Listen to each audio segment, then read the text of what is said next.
Samuel Hardy, a wealthy man in his late 70s, sat alone in his silver Mercedes, tapping his thumb impatiently against the steering wheel. The air conditioner hummed, barely managing to keep the Kentucky heat at bay. Samuel had retired after a successful life in finance and was accustomed to having everything under control. But on that day, he found himself stranded with a flat tire, far from the comfort of his pristine mansion on the outskirts of town. After several failed attempts to call for roadside assistance, he sighed, resigned to the fact that he would have to wait. As frustration began to rise within him, he spotted a figure walking toward him on the road. A young boy, maybe 13 or 14 years old, wearing a faded t-shirt and worn-out sneakers. The boy approached with a determined expression. Samuel watched as he examined the car and, with a polite but confident nod, asked, "Got a flat?" His voice was calm, yet firm. "Yes, I do," Samuel replied, feeling a strange mix of relief and discomfort. "I was hoping for help, but my phone has no signal out here." The boy smiled slightly. "I can help with that," he said, kneeling beside the tire without hesitation. "My grandpa taught me how to change a tire last summer. Got a spare?" Samuel gestured to the trunk, watching as the boy opened it and pulled out the necessary tools. The young boy worked quickly and with a quiet confidence that seemed beyond his years. As Samuel stood there, he felt a strange humility creeping in, something he hadn't felt in a long time. He wanted to offer the boy something in return, but the young man barely looked up, focusing intently on the task at hand. After a few minutes, the boy finished, wiped his hands on his jeans, and stepped back. "All done," he said, simply offering a small, satisfied smile. Samuel reached into his wallet and pulled out a few bills, holding them out to the boy. "Here, take this. I really appreciate your help." But the boy stepped back, raising his hand politely. "Thank you, sir, but I don't need anything. Just happy to help." Stunned, Samuel stood there, money still in hand, watching the boy turn and walk away down the road. The interaction had left him moved somehow, though he couldn't quite put his finger on why.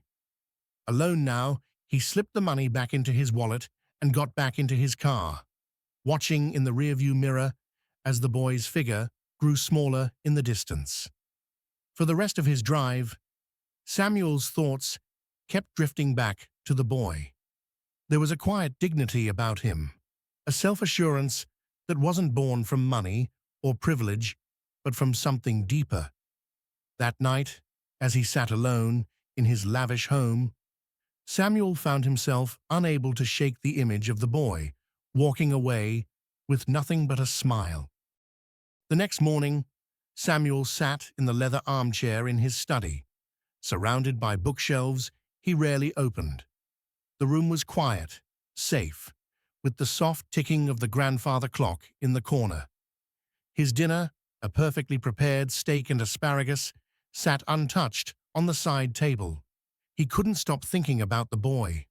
Samuel had encountered thousands of people in his lifetime, business partners, employees, investors.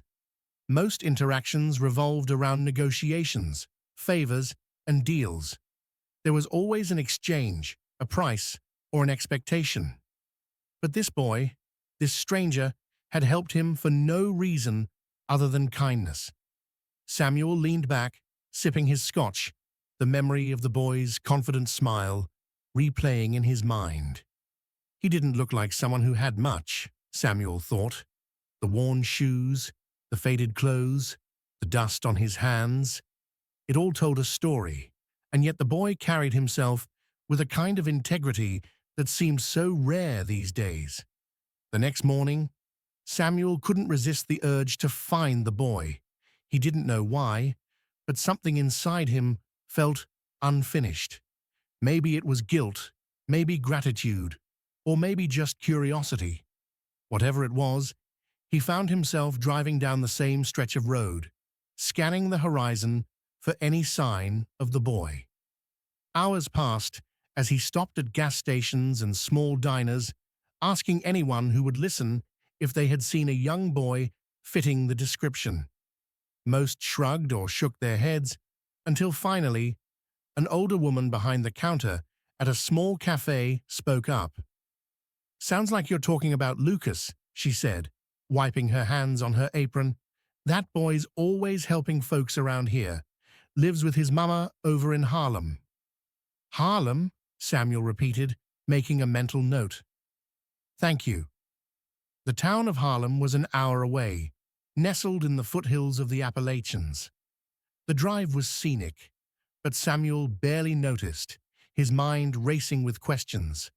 What kind of life did this boy have? What kind of family raised someone like that? When he arrived in Harlem, the streets were quiet, lined with modest homes and small businesses. He asked a few locals about Lucas and was eventually pointed to a small house on the edge of town. The house was worn but tidy, with a front porch that sagged slightly under its own weight. Samuel parked his car and hesitated for a moment, unsure of what he would even say. Taking a deep breath, he knocked on the door. It opened a moment later, revealing a woman in her early 40s. She looked tired but kind, her eyes sharp and curious as she sized him up. "Can I help you?" she asked.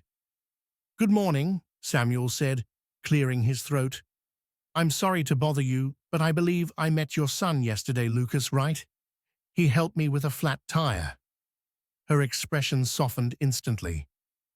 "That sounds like my Lucas," she said with a small smile. "He's always helping folks." "I just wanted to thank him properly," Samuel said. "He wouldn't accept anything from me yesterday." She nodded, stepping aside to let him in. "He's out back. You're welcome to wait." Samuel stepped inside, taking in the modest surroundings. The furniture was old, but clean. The walls were adorned with family photos and a few hand-drawn pictures that looked like they came from a much younger Lucas.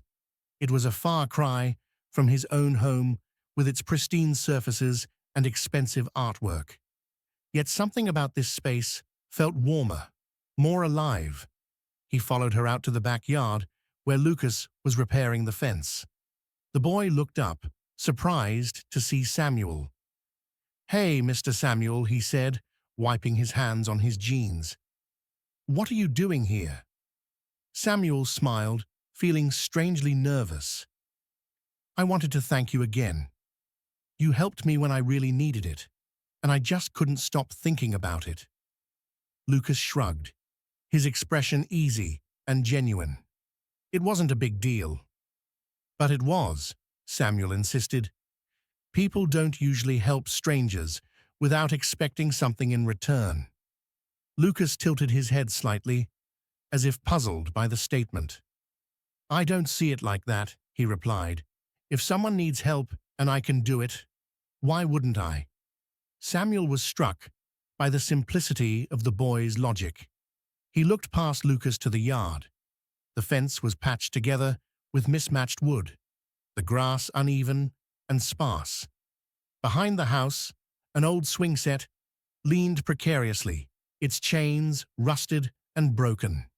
It was clear that Lucas's family didn't have much, but they made do with what they had.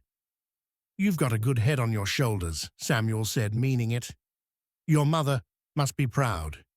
Lucas grinned, glancing back toward the house. "She works hard. I just try to help out where I can."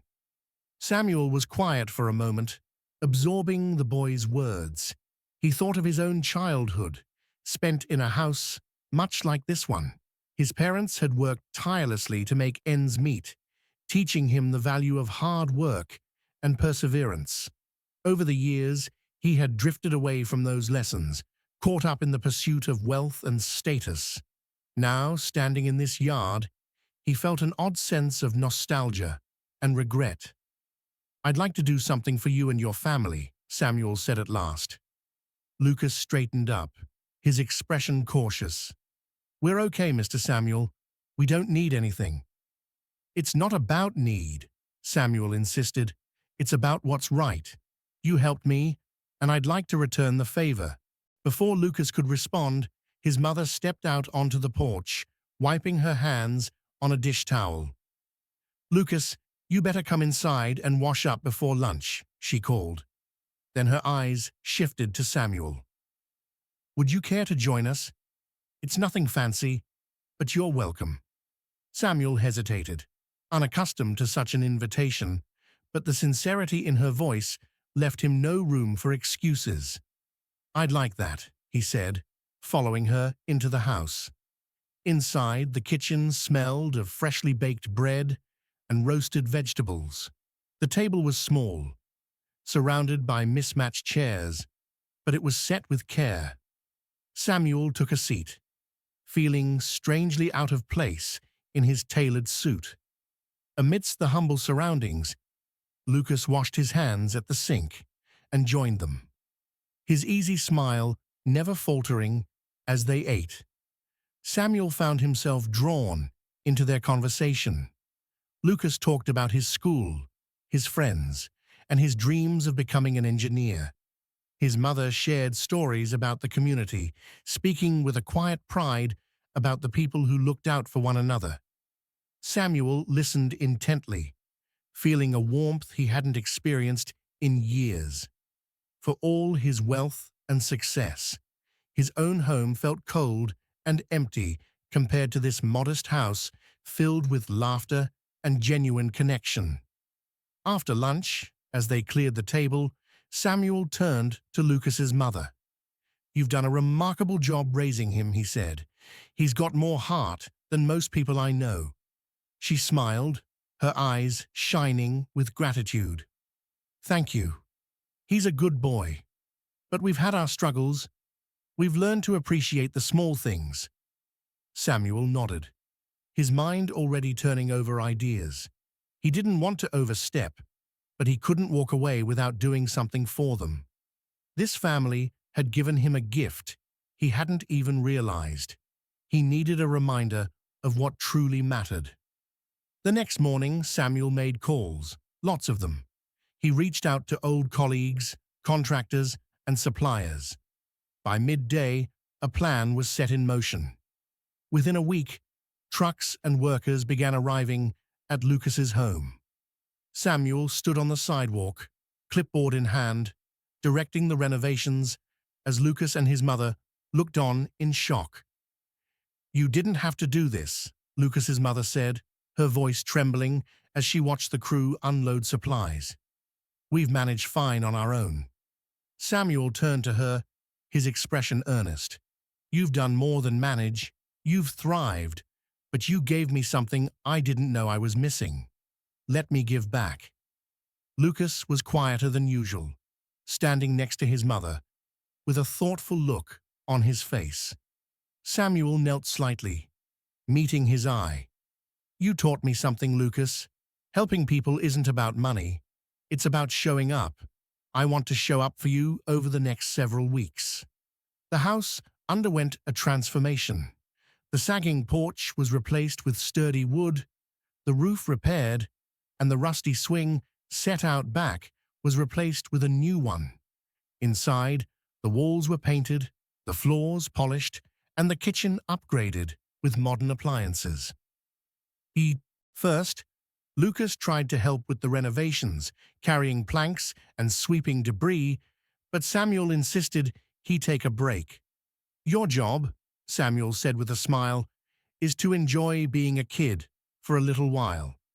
Still, Lucas couldn't resist sneaking out to watch the crew work. His eyes lit up with curiosity as he observed the measuring, cutting, and building. One of the workers, a burly man named Joe, noticed his interest and invited him to help measure wood planks. Before long, Lucas was asking questions about tools and construction, his excitement infectious. Samuel watched from a distance, a warm pride swelling in his chest for the first time in years. He felt like he was doing something meaningful, something beyond himself. The boy's energy reminded him of the ambition he once had before life became a blur of boardrooms and stock portfolios. One evening, as the sun dipped low, the project was nearing its end. The family stood on the porch, marveling at the transformation. Lucas's mother turned to Samuel, her voice choked with emotion. "This isn't just a house anymore, it's a home. I don't know how we can ever thank you." Samuel shook his head, his tone soft. "You already have. You reminded me of what life is supposed to be about. Family, connection, and purpose. I think I'm the one who should be thanking you." The final day of the renovation project felt like a celebration. Neighbors stopped by to see the changes, offering smiles and small gifts, fresh-baked bread, jars of homemade jam, and even a potted plant. Lucas's laughter echoed through the yard as he raced around, showing his friends the new swing set and the freshly painted rooms inside the house. Once tired and worn, the house now radiated life. Samuel stood on the front porch, leaning against the sturdy new railing, watching the scene unfold. He hadn't felt this kind of joy in years. Simple, unfiltered joy that came from seeing others thrive. Lucas's mother walked over, a cup of iced tea in her hand. She offered it to him with a smile. "You've done more than fix a house," she said softly. "You've given us hope, and I think you found something for yourself too." Samuel nodded, taking a sip. "I have," he admitted. "I spent so many years chasing things I thought mattered. Money, status, influence. But none of it feels like this. None of it ever filled me the way this has." As the sun began to set, Lucas joined them on the porch. His energy still boundless, he looked at Samuel, his expression thoughtful. "Mr. Samuel," he began, "I've been thinking a lot about what you did for us. I want to do something like that. One day, I want to help people too." Samuel placed a hand on Lucas's shoulder, his voice steady. "You already are, Lucas. Your kindness set all of this in motion. Don't ever lose that." The three of them sat together, watching the sky shift from gold to deep orange. The warmth of the day lingered, but there was a deeper warmth, one that came from connection, gratitude, and a shared sense of purpose. When it was time for Samuel to leave, Lucas and his mother walked him to his car. The boy's wide grin and his mother's tearful smile were etched into Samuel's memory. As he drove away, he realized this wasn't the end. This was just the beginning of a new chapter in all their lives. The weeks that followed brought more changes.